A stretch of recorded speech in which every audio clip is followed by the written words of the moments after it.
Welcome to part two. I'm just waiting for Adam to click on.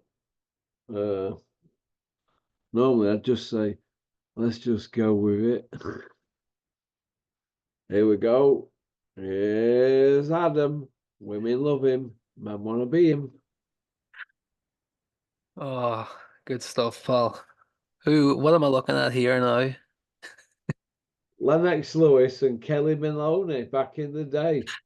Oh my days, that's a young, handsome Lewis, hey. Looking good with a grown man in his arms with no bother. Hey, what is all that about, eh? Oh, that's funny, hey. Hey? Can you imagine if that was Joshua now and Eddie Hills? No, Hey? that is a photo I would pay good money to see, hey. Oh my days. What? Imagine that. Imagine, hey, what is all that about? Or what about the big GK with Bricktop in his arms? Oh, I remember that one. How embarrassing was that for the big GK? Oh mate, I don't know, hey. What's that? You know they say shaking hands and kissing babies, fucking holding promoters. It's funny enough, hey. Pop, oh, pop, pop, bang, aka Hunk. He's gone missing. Hunk. The hunk is MIA, hey. He must be in a few disco bars or something, throwing a few shapes because he's not throwing any shapes in front of the camera.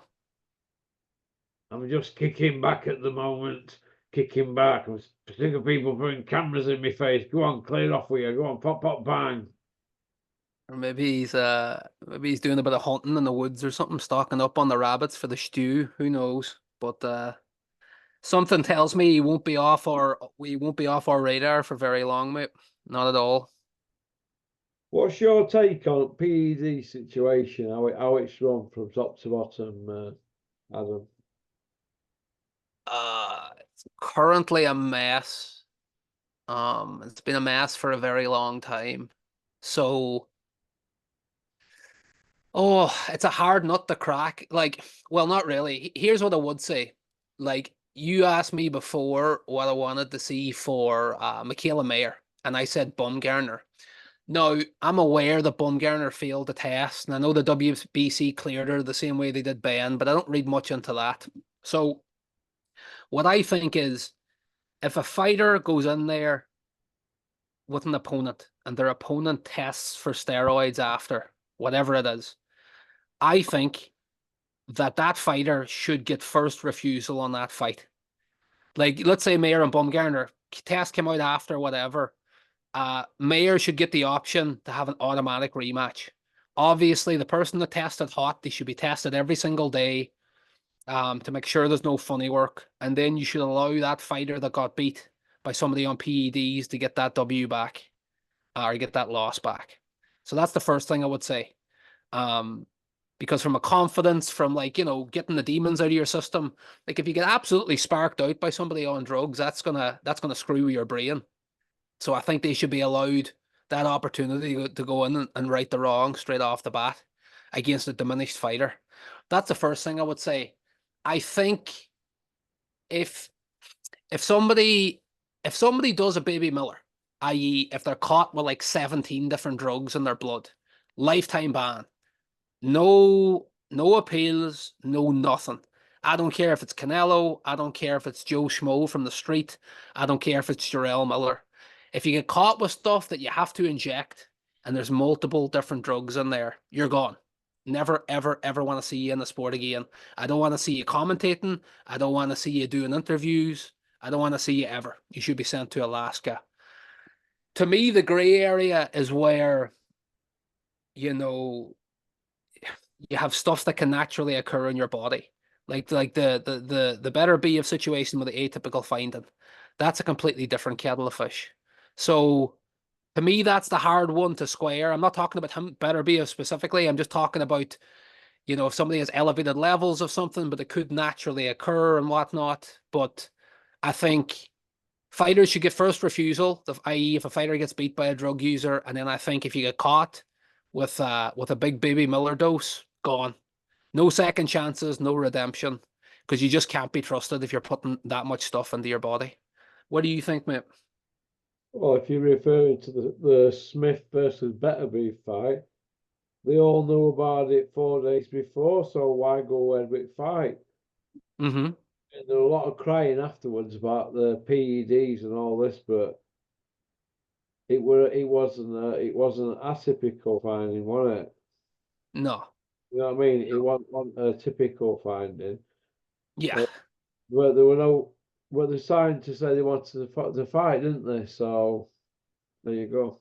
No, they were happy as Larry to take it. Like that's a case of you want your cake and to eat it too. Like you said, they knew, well, sorry, technically they couldn't have pulled the fight because it's an atypical finding. But like you said, they only used it to make an advantage and create negative headlines. But I'm talking specifically about, PEDs. Like I listen, lads and ladies go out, they have some fun. I can't remember the fella's name. I know you know who it is, but the fella that got like what was it, a 4-year ban for cocaine? Like, I'm Liam, not say it again, was it Cameron? Is that right? Liam Cameron. Yeah. See, there you go. Look, I'm not going to sit on here and advocate for people to do stuff that is bad for your health, but what adults do behind closed doors, people let loose and stuff. I don't think careers should be effectively ended for anything recreational. Like there was a big thing in the UFC for years. A fella Nick Diaz got banned. I think it was for 4 years. It basically ended his career because he got caught with marijuana in his system. Like this guy, the Diaz brothers, they kind of make their name. They're big stoners. They have like weed shops and all this. Now that it's legal, but back in the day, he got caught with the THC metabolites in his bloodstream, and he got banned. I think it was for 4 years. It was a massive ban, and he got a massive financial fine. Now, at the very same time in the UFC, TRT was legal, testosterone replacement therapy. There was lads in there, man. I'll send you some photos that were in, like they were completely on. They were jacked up on testosterone. And there's a guy called Vitor Belfort. He took one of Michael Bisping's eyes out, not literally, but he blinded him in one eye. So at that time, the argument was you can't do weed, but you can be juiced up on testosterone with a doctor's letter and literally blind a fella. Like stuff like that, and stuff like, again, careers shouldn't be over because of Charlie. Like we talk about performance enhancing drugs. Don't tell me anybody, like, if you're out on the rip for a night and boys are drinking and boys are doing other stuff, don't tell me that enhances their performance. These boys are going to be wrecked for days. They're going to have to take a day or two off training. It's not performance enhancing. If anything, it does the opposite. So I don't think boys should have their careers taken away for stuff like that. What do you think, man? Well, I don't think sniff's going to help anybody, is it? It's not No, going to perform better, is it? It's going to make your head more messed up, isn't it? exactly, man. And burn out your body, make you tired. Like that's, you know, Make you overthink things. yeah. Like I know there's been talk before as well. Like when boys are doing weight cuts, there's been talk of boys doing amphetamines and stuff just to kill, if they're doing extreme weight cuts, just to kill their appetite for a day or two. That kind of, I wouldn't even say it's performance enhancing, but you're using drugs there to give yourself advantage. So technically it is. Yeah, I'm talking, there's that as well, yeah. there is, but I'm talking about, look, if boys are out, they're on the rip, they're out for a stag do, they're out for their brother's birthday, whatever the case may be, and that comes up. Like, I'm not saying they should get away scot-free, but a 4-year ban that effectively ruins a career. Like, where Jarrell Miller's fighting out in Saudi? Where's the justice? Where is it? It's it's double standards, man. I don't agree with it, not at all. Yeah. Yeah, I see where you're coming from on that. Fury had a few issues with drugs, though, didn't he, Tyson? He did. 3 He did. issues. Mm, Wild Boar, a cocaine one, and then a refusal. yeah, yeah. It's murky waters. It's definitely murky waters. But we go down through the list of some of the greats of the sport. A lot of these lads have that asterisk beside them, which is obviously annoying. But I Very. come back, yeah, I come back to it. If stuff happens on a night out, that should not end the boxing career. If you're putting a needle into your ass, where you could kill a fella in the boxing ring, you're gone out for life, in my opinion. So yeah, lifetime ban. He shouldn't be stoned in the streets, but they shouldn't be in a boxing ring again, in my opinion. What do you think to Tony Bellew's stance on it? He's done a bit of a 180, hasn't he, over the years? Yeah, towing a line, but yeah, like look, there's certain things I think I should get a second chance with, but again, if you're putting EPO and stuff like this into your body, no way, because it's like cheating or anything else. Once you've done it once, you can I don't think you can be trusted again. And another thing that's not really covered, like they reckon if you spend 30 grand in the UFC, you can get around drug testing. Now, I'm not talking about bribing people, but these pharmacists and stuff, there's ways of staying one step ahead. They're always changing drugs, they're always making mutations, they're always coming up with a new sort of hot sauce. So they reckon if you're rich enough, you can get around it, fight the fight. Now, you might have to spend 30 grand to 40 grand every fight to come up with something new. But they reckon that's what a lot of boys are doing. And that's why I'm talking about a lifetime ban.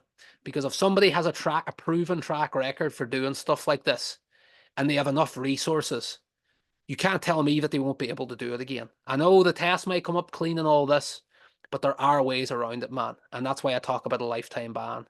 You could be a global superstar. You get caught once, you're gone. But we both know that's not going to happen. Like they're not going to put a guy like Canelo on the shelf for life. They're not going to put, anybody else that's a global star on the shelf. They're not. They're just going to find a way around it, and they're going to keep the train moving. So there needs to be reform, no doubt about it. I'm just not overly optimistic, Paul. What do you think to the situation with Dylan White? I mean, surely to God, he must be finished now. Nobody's going to touch him, are they? No, I doubt. I don't know if he'll be back. Again, we talk about form. It's definitely 3. I think it's 4 tests if you include the MMA way back in the day. So he wanted or something. Yeah, mate. Once, twice, 3 times. I don't know what you do with 4. Like, it's just not good. Yeah, I don't think in this case there can be any smoke without fire when it happens 4 times. So I would be surprised if any big promoter kind of puts their name on him again.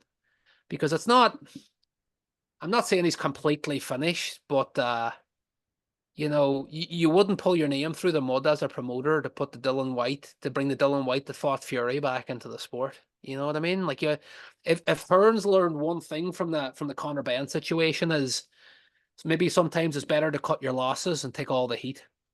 So I'd be very surprised if a big name promoter takes White on again. Be very surprised. What do you think will happen to Crush then now?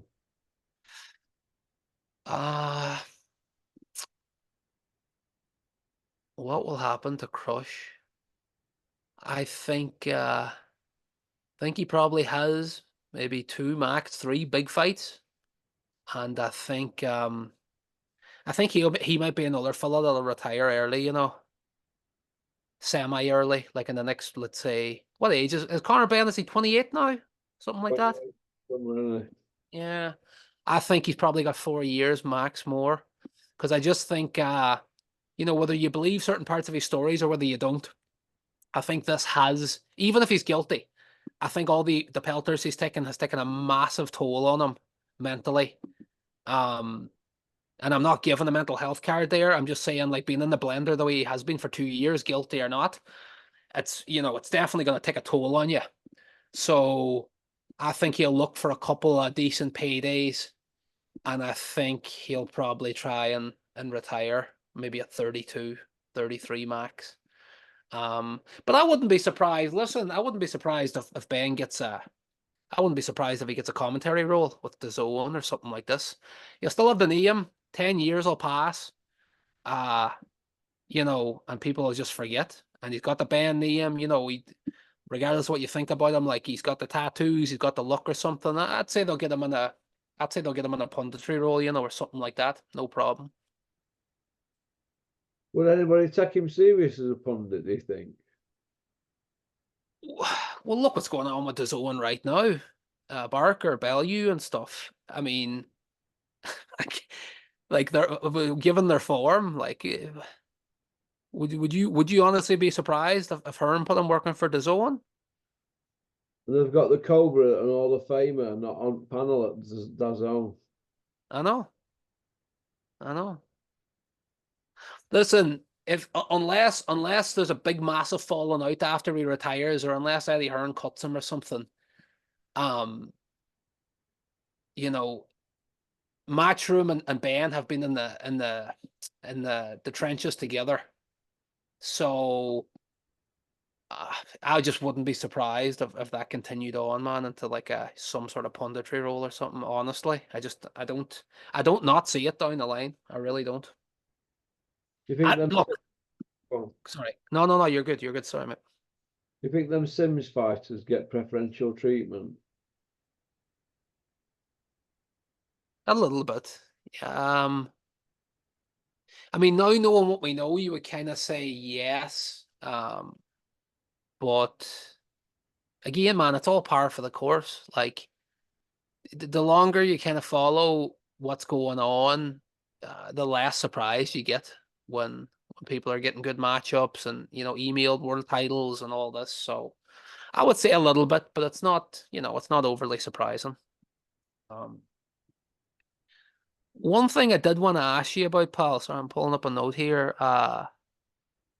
What's your feelings on open scoring?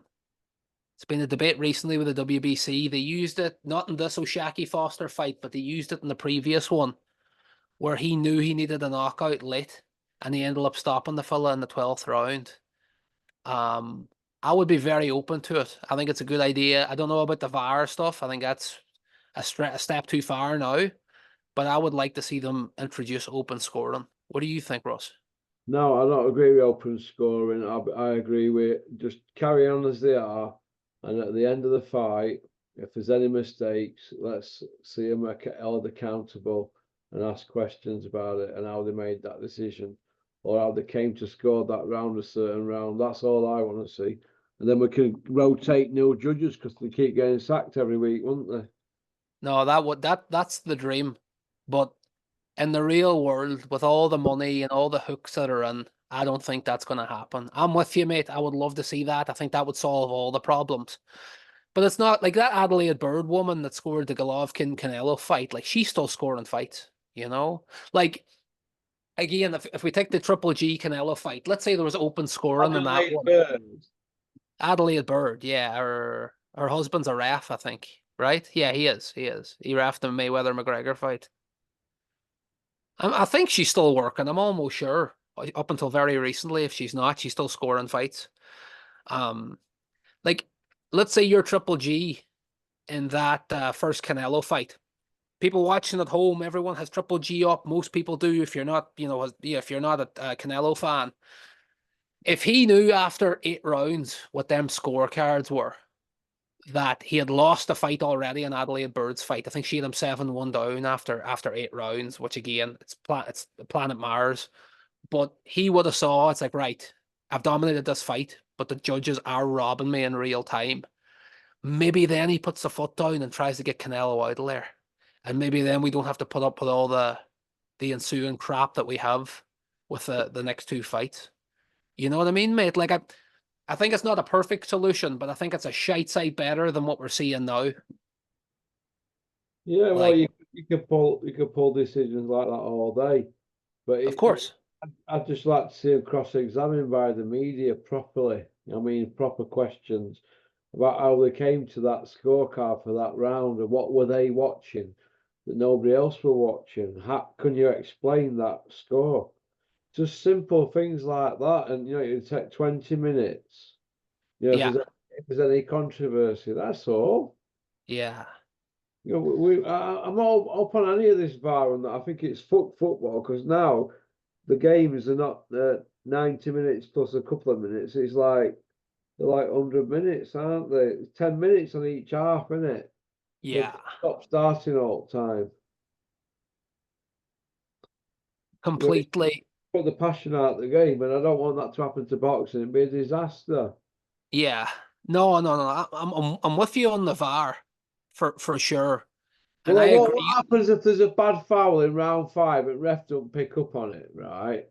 But in round, Uh-huh. and by the time of round 7, VAR have picked up on it. But what if the other guy been knocked out? It's too late to go back then, isn't it? Yeah. I think there's too many intangibles in boxing where you can't effectively use the video replay stuff. Um, but There's the cooling down of the fighters as well. Every time you're going to keep stopping it. yeah. No, no, like let's leave VAR out. Like I'm not saying bring that in right now, but the judges should be held accountable and they should be rotated. But let's be real, Russ. You know, these alleged judges, most of them are on somebody's payroll, either a body or a promoter or something else. They're going to want their slice of the pie. The promoters want their judges. Again, this is all alleged, but we know what goes on behind the scenes, some of these cards. Yeah, yeah. So that's not going to get fixed anytime soon. Like, I think the sport's broken in terms of corruption. So the only reason I would say bring in open scoring, I think you put the power in the fighters' hands. The judges might be robbing them, but at least they know they're getting robbed. And at least they can put the foot down. And if you've lost in all the scorecards, you have 2 rounds left. At least then they can know, right, 11 and 12, I need a knockout, and they can just throw caution to the wind. I think it might make the sport more exciting. It might make it more dangerous, but is it more dangerous getting knocked out or losing a fight that ruins your career because you think you're up on the scorecards? Needs to change, mate. I'm with you. I just don't see the judges being held accountable anytime soon. So at least show the fighters where they're at. You know, that's what I think. But I get where you're coming from too.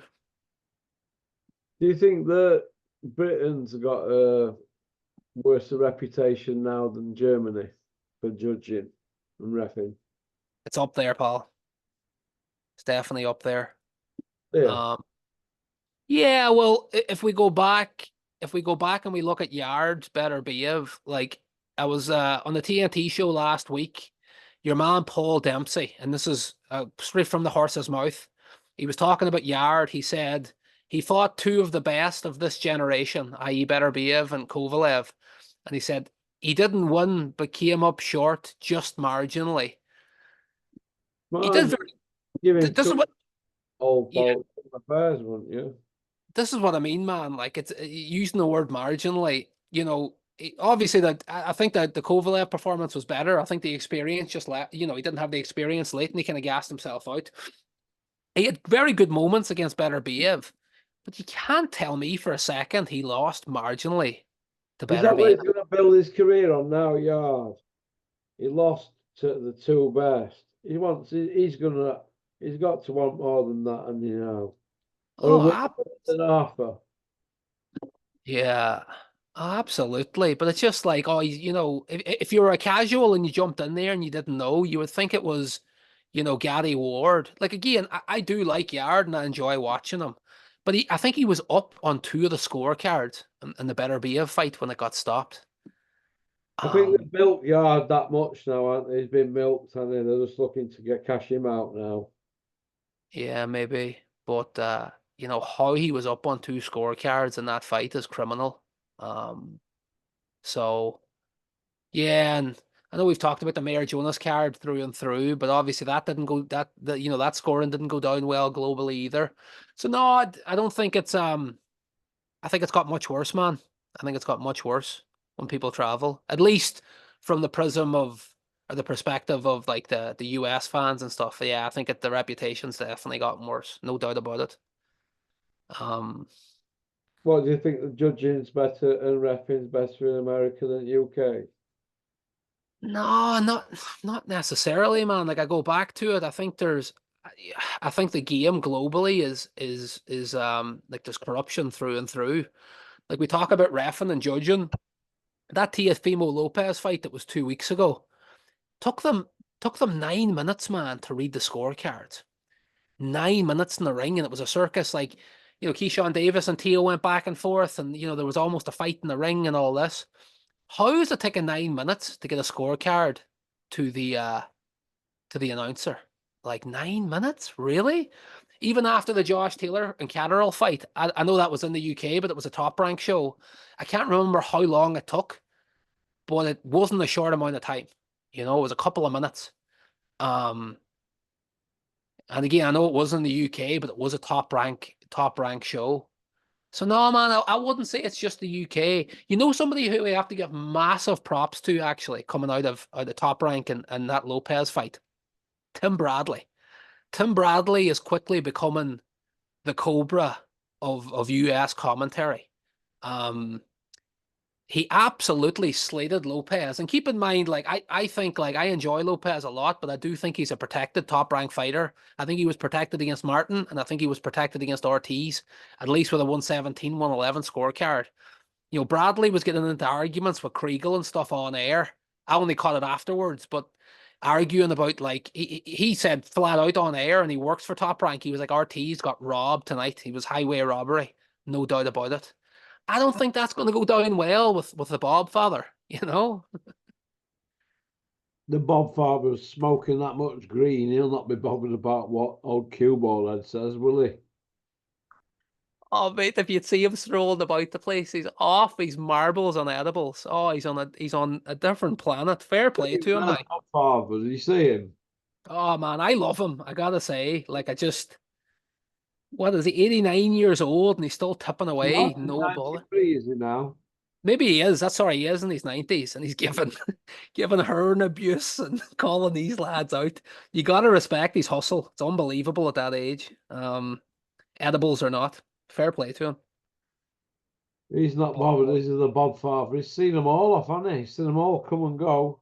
He has. He stood the test of time, no doubt about it. But again, I'm talking kind of about him as a character and stuff like that. That top rank ship isn't clean top to bottom either. Like we talked about 2 cards there. There's a bunch more. I think the UK reputation has got worse, but I don't think it's just a UK problem. It's all over the place, pal. So it's it's a hard one.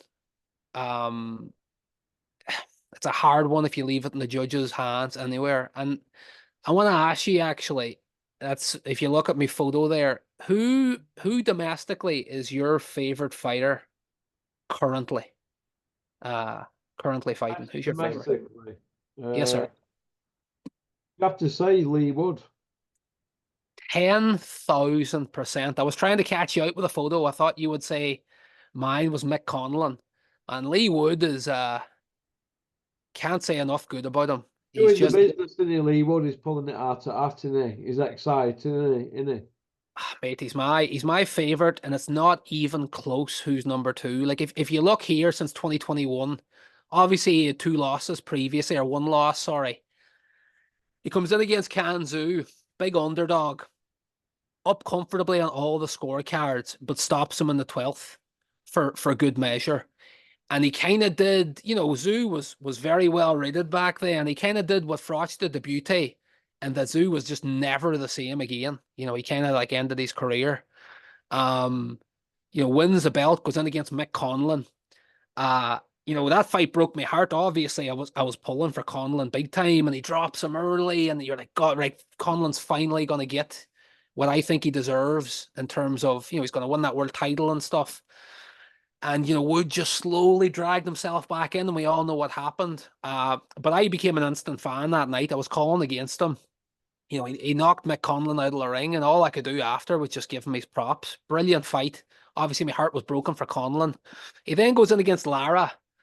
Everybody tells him not to. Nightmare matchup, everything else. He had a chance to pull out or you remember the fight got cancelled. People said like, oh, he's kind of pulling the Dillian White against Walling. He's pulling out. He's going to fight Warrington for big money instead. He comes back in against Lara. He gets put on button moon. Everyone's saying dodge it. Don't come back. Fight somebody different. He comes back in, schools Lara. I know he might have had a bad weight cut. I don't care. Lee Wood did everything that he had to. Same thing, goes against Warren last time out, getting absolutely schooled for 6-7 rounds, and then just sends him to hell. I think, man, bang for your buck, fight the fight. There's nobody. There's no competition to Wood. He's absolutely box office. Absolutely love the fella. Yeah, he's. Do you think him and Warrington's dead? I think so.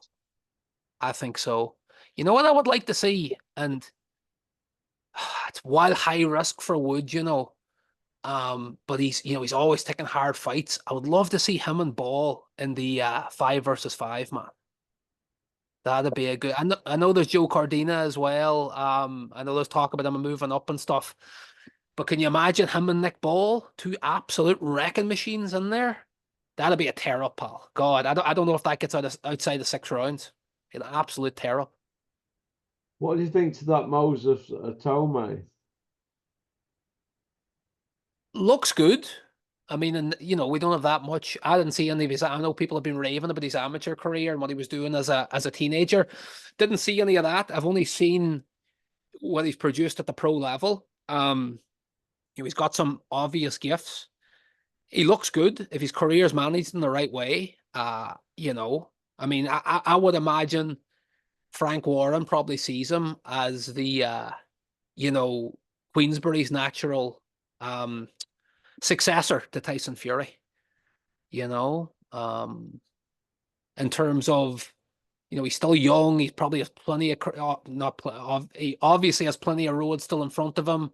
He's going to have a certain fan base, certain following, big following from the UK. Look, he hasn't been tested at all yet, but in terms of the way he handles himself, in terms of what he's showing against, outmatched opposition, he's looked good. Definitely excited to see how things work out for him. Absolutely. Yeah. What do you think about this rivalry between Hills and Bricktop? Do you think it'll last? You mean which are we talking about? A specific rivalry or just the 2 boys butting heads? This butting heads. Think it's over now? I don't think it'll ever get as rough as it was at a certain point. I say rough. I mean, it was all handbags, but the boys, there was always these wee underhanded comments when they were doing separate interviews, and I don't think it'll ever get that bad again, because I think George Warren has been a good antidote. I think he's kind of been the man in the middle from what you hear, and he's done a good job at that. Yeah, I'm not going to say it's going to be a full piece, but I don't think things will ever get that bad again. And I hope, put it this way, if Matchroom and Queensbury can start working together domestically, that'll be the best thing that's ever come out of Saudi in terms of boxing. I don't care about Bivol. Obviously, I can't wait for Bivol Beterbiev, and I can't wait for Usyk Fury if it does ever happen. But this relationship between Bricktop and Hills currently, that, in my opinion, would be the best thing to come out of the whole Saudi boxing experience. Absolutely. You think what'll happen is they'll get wrapped up with certain fighters, like you can have a piece of him, you can manage him, and you can be his agent. And do you think there'll be a lot of that going on, and they get intertwined, and then it'll sort of be like just be in house? Yeah, I think there'll be a bit of that. Like, I think, again, George Warren, up to this point, on paper, it seems like he's done a good job. Eddie Hills has nothing but good things to say about him. Now, is that a little underhanded slight on Frank? You saying that your son's reasonable? Maybe, but I think for the most part, George on paper has done really well. I don't know who's going to take over match over. I don't know who's going to take over Matchroom if and when Hills does hang it up. He's always saying he doesn't want to go until he's super old. Maybe the successor. I'm not saying it's Frank Smith, but maybe younger fellas with cooler heads can kind of look at the landscape and see what's going on and say, look, listen, You know, the civil war has to end. We need to patch things up, at least, you know, like that 5 versus 5. I think if you did that every year, it would be, you know, it'd be almost like a mini Super Bowl for British boxing. That should never go away. Like that 5 versus 5, it's such a good talking point because all year, you know, you'd be doing fantasy matchups. Who's going to fight? Who looks good? You know, who won at middleweight for her? You know, for her in a matchroom. Who's looking good for? So I would love to see that 5 versus 5 continue. I think it's a brilliant idea. But will we see it? I don't know. Hopefully, Well, I hope we do. be brilliant, man. Be brilliant. That's the peace treaty that would bring them together.